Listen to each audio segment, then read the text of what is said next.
नमस्कार, welcome to career 247। मैं हूं प्रशांत धवन। नाउ टर्की में आज के समय जो हो रहा है ये पूरी दुनिया नोटिस कर रही है। हाँ, वैसे मैं यहाँ पर एक बात ये ऐड कर दूं, कुछ लोग ये भी फेक न्यूज़ फैला रहे हैं कि टर्की के प्रेसिडेंट एर्दोआन ये देश छोड़ के भाग चुके हैं। ऐसा कुछ नहीं हुआ। एर्दोआन टर्की में बिल्कुल बने हुए हैं और जब तक टर्की की इकोनॉमी को ये बिल्कुल डिस्ट्रॉय नहीं कर देते, ये टर्की से कहीं नहीं जाने वाले।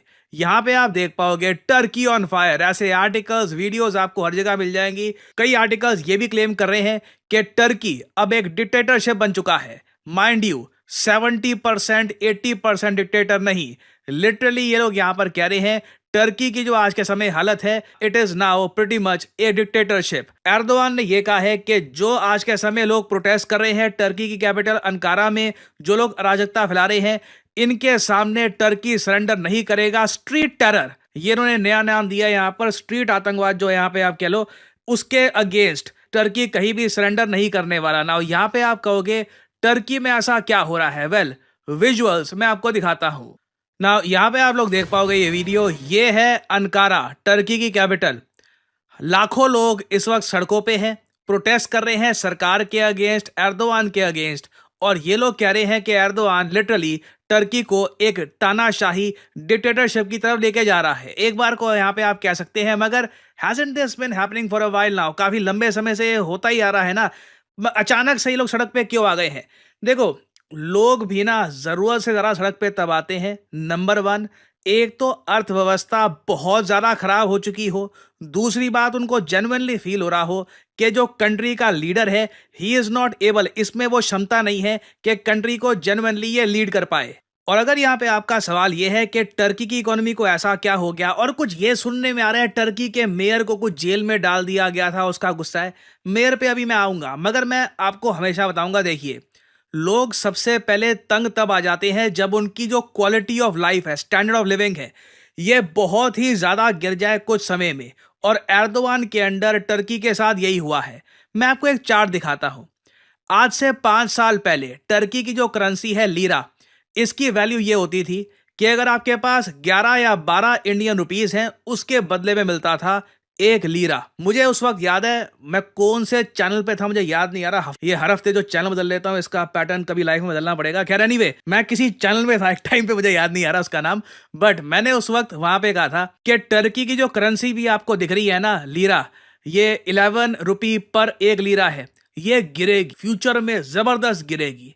और मुझे याद है, मुझे अक्रॉस द बॉर्डर क्या क्या सुनने को मिला, पाकिस्तान रिएक्शन चैनल और ये सब सारे टूट पड़े मुझ पर। मुझे अजीब ये लग रहा था कि बात मैं टर्की की कर रहा हूं, पीड़ा वहां हो रही है। It didn't really make any sense. But आज के समय मैं आपको ये बता दूं, टर्किश लीरा इतना गिर चुका है, 2 टर्किश लीरा के बदले 1 इंडियन रुपी मिल रहा है। और मैं आपको अभी भी बता दूं, अगर एर्दोआन टर्की में विराजमान रहते हैं और जो इनकी पॉलिसीज हैं उन्हीं के हिसाब से टर्की काम करता है, रुपी will be stronger than lira in the coming few years. ये मेरी प्रिडिक्शन है। फिर से कुछ सुनने को मिलता है, I don't really mind that, but that will happen eventually. और अगर यहाँ पे आप ये सोच रहे हैं अच्छा करेंसी गिरने की वजह से लोग नाराज हैं, नहीं, करेंसी गिरी, साथ ही साथ टर्की, जो एक बार को मैं कहूंगा ठीक ठाक मिडिल इनकम वाला कंट्री हुआ करता था, लोग यहाँ पे अच्छी लाइफ बिताते थे, अचानक से हमने देखा है पिछले कुछ सालों में यहां पर इन्फ्लेशन इतनी जरा बढ़ गई, महंगाई इतनी बढ़ गई, जो हाथ में पैसा था इसकी कोई वैल्यू ही नहीं रही। मतलब किसी ने पैसा अगर जोड़ के रखा था, कोई बुजुर्ग आदमी हो, अनफॉर्चुनेटली, आई मीन जनरली मैं सोचता हूं इसके बारे में, ऐसी कंट्रीज में जो रिटायर्ड लोग हैं, सारी उम्र काम किया, 70 साल के हो गए, कुछ पैसा जोड़ के रखा, बैंक में डाला, उम्मीद थी कि इस पे मैं जीऊंगा, अचानक से करेंसी क्रैश कर गई, inflation sky high, suddenly you are trapped. और ये आप देख पाओगे, वॉइस ऑफ अमेरिका ने ऐसे बहुत सारे आर्टिकल पब्लिश किए हैं। This is right now the reality of Turkey. ज्यादातर जो टर्की की फैमिलीज हैं इस तरीके से जी रही है। यहाँ पे आप देख पाओगे इनको जो यूज्ड कपड़े वगैरह ये दिए जा रहे हैं। कई फैमिलीज हैं आज के समय जो वेलफेयर पेमेंट पर जी रही हैं। सरकार से जो वेलफेयर पेमेंट मिलती है वो काफी है नहीं। इधर आप देख पाओगे लिखा है कि although government allocates billions of lira to struggling household, क्योंकि टर्की की सरकार भी अपनी तरफ से डायरेक्ट बेनिफिट ट्रांसफर जैसी कोई स्कीम है वहां पर, उसके अंडर ये पैसे बांटने की कोशिश करती है, मगर इन्फ्लेशन इतनी तेजी से उड़ती है कि आम इंसान जरा सरवाइव कर नहीं पाता। और इस वजह से टर्की के लोग बहुत जरा बुरे दिन देख रहे हैं आज के समय। नाउ ये सब तो देखिए टर्की के लोगों का जो गुस्सा है उसका बेस है। बेस के ऊपर खड़ी होती है एक नई इमारत।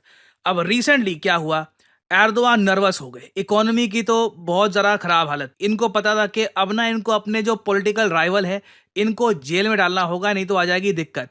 तो एर्दोआन ने क्या किया कि इस्तांबुल जो मेन फाइनेंशियल कैपिटल है टर्की का, उसके मेयर जिन्होंने रिसेंटली एर्दोआन की पार्टी को ही हराकर ये सीट जीती थी, एर्दोआन ने सीधा सीधा इनको डाल दिया जेल में। इनका नाम है एक्रम। ये नाम आज के समय आप देखोगे हर जगह आपको दिखेगा। टर्की के लोग जो इनके सपोर्टर्स हैं ये डिमांड कर रहे हैं कि इनको छोड़ दिया जाए, इनको जेल में क्यों डाल दिया गया है। ये तो मेयर थे इस्तांबुल के, अचानक से why is he in prison.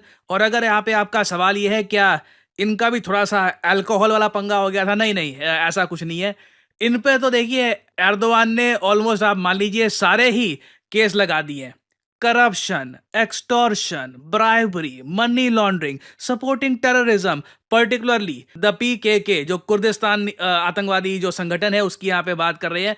तो एर्दोआन के हिसाब से तो देखिए ये आदमी सबसे खराब है दुनिया में। सारी जो बुरी चीजें हो सकती है, करप्शन, ब्राइबरी, मनी लॉन्ड्रिंग वगैरह, बस मोलेस्टेशन के चार्जेस यहाँ पर रह गए थे, बाकी सारे चार्जेस ही इन पर लगा दिए और इनको डाल दिया है जेल में।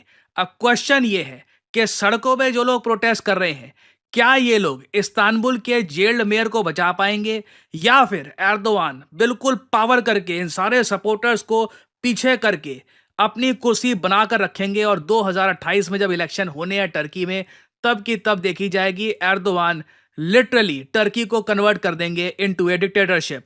और अब यहां पे आप समझ पा रहे होंगे कि फॉरेन अफेयर्स की वेरियस न्यूज आउटलेट्स में यह बात क्यों लिखी जा रही है कि Turkey is now A dictatorship, क्योंकि एक सिटिंग मेयर को सीधा सीधा जेल में डाल दिया ये बोल करके जी करप्ट, आतंकवादी, ये वो सब कुछ है ये आदमी। और किया ये सिंपली इसलिए किया है क्योंकि ये मोस्ट प्रॉब्ली ये आदमी फ्यूचर में एर्दोआन को इलेक्शन में हरा देता। और अगर यहाँ पे आपका सवाल है कि अच्छा तो अब एर्दोआन भाग जाएंगे टर्की छोड़ के क्योंकि प्रेशर बहुत होगा ना इन पे, और ऑब्वियसली यूएस और यूरोपियन यूनियन ये भी मुद्दा उठाएंगे। यूएस ठंडे बक्से में रख चुका है इस मुद्दे को।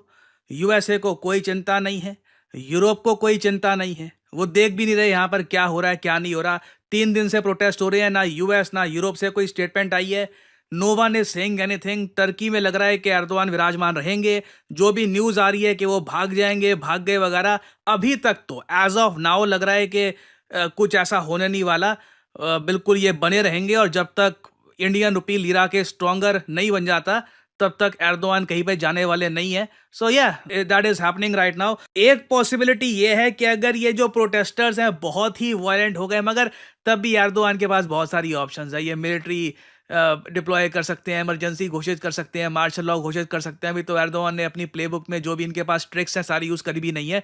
सो एर्दोआन कहीं पे भागने नहीं वाले। एंड इंडीड टर्की काफी हद तक एक डिक्टेटरशिप बन चुकी है, 80-70% नहीं। This is pretty much what a dictatorship looks like. और फाइनली यहाँ पे आप लोगों से मैं पूछूंगा एक क्वेश्चन। हाल ही में आरबीआई ने किया एक सर्वे और ये बताया कि अब ये देश है भारत के लिए number 1 source of remittances. Remittances का अर्थ ये होता है कि हमारे लोग यहाँ पर जाते हैं, काम करते हैं और पैसा वापस भारत में भेजते हैं। पैसा जो भेजते हैं वापस भारत में उसको रेमिटेंस कहा जाता है। तो बताइए सबसे बड़ा सोर्स अब भारत के लिए कौन सा देश बन चुका है फॉर रेमिटेंसेस? ये है यहाँ पे आपकी options, UAE, United states of America, Canada या फिर ऑस्ट्रेलिया। कमेंट सेक्शन में करिए उत्तर।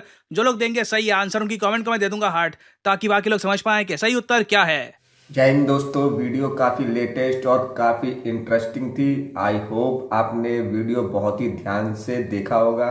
दोस्तों इस वीडियो में जो बातें बताई गई हैं बहुत ही डिटेल में बताई गई हैं। एर्दोगान जो कि टर्की के प्रेसिडेंट हैं, वो अपने देश की इकोनॉमी को पूरी तरह से बर्बाद करने पर तुले हुए हैं और जो लीडर अपने देश को आगे ना बढ़ा पाए उसे इस्तीफा दे देना चाहिए। इसीलिए टर्की में जगह जगह प्रदर्शन हो रहे हैं, क्योंकि टर्की की इकोनॉमी तो गिरी गिरी है। जो उनकी सेविंग थी वहाँ के लोगों की, वो भी उनके पास अब बिल्कुल ना के बराबर बची हुई है। तो टर्की का और टर्की के प्रेसिडेंट एर्दोगान का अपने आने वाले टाइम में सर्वाइवल करना बहुत ही मुश्किल है। तो दोस्तों क्या कहना है आपका इस वीडियो के बारे में? अगर आपको ये वीडियो अच्छी लगी है तो ज़रूर लाइक और सब्सक्राइब करें। मिलते हैं अगली वीडियो पे। जय हिंद।